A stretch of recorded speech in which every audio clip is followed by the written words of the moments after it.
Don't confuse mathematical proof with historical proof. Where are the proofs of God's existence? The first thing we must say is this: do not confuse mathematical proofs with historical proofs. Suppose someone demands proof that in Africa there lives a long-necked animal called a giraffe. Some will say, nonsense, such a creature cannot exist. Where lions live, with such a long neck, they would tear it apart. It has no protection. It couldn't survive competition. Others say, what are you talking about? With such a long neck, imagine the hypertension. All the vessels would burst. And others insist, no, it exists. How do we prove the existence of a giraffe? There are only two ways. What does prove mean here? It means to become convinced that it really exists. Two ways to become convinced. First, believe those who have seen it. Second, go there and see it yourself. Or at least go to a zoo, to the Moscow one, for example. Go and look with your own eyes. So there are only two ways to prove the existence of anything. Either believe or verify. In religion, the first way is to believe. How does this look? Let me tell you, referring at least to Christianity, people of different eras, different levels of education, different cultures, different social positions, different nationalities, people who did not know each other, but who followed the path described in the Gospel.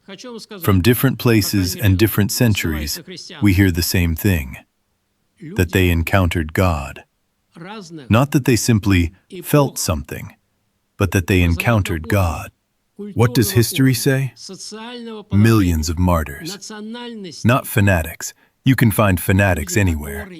You can find dozens or hundreds who will die for an idea or a cause.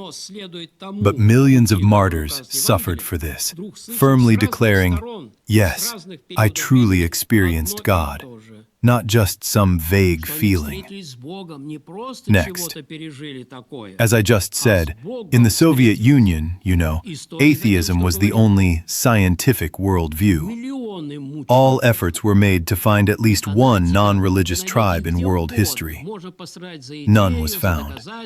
Not a single people. And what can we say about the childish explanation that people invented God because they didn't understand natural phenomena?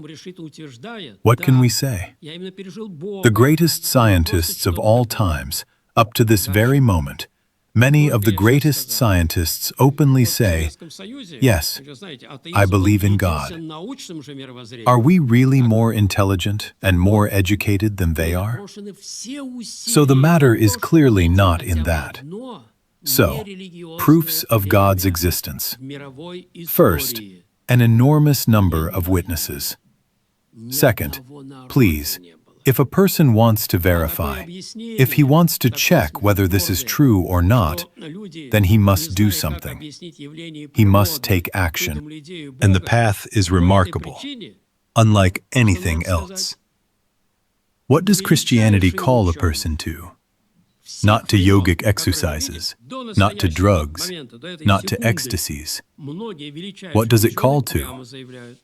Blessed are the pure in heart, for they shall see God. It calls to purity, to the beauty of the soul, to absolute moral clarity, not to self-suggestion, but to real, genuine things. Do you want it, person? Blessed are the pure in heart, for they shall see God.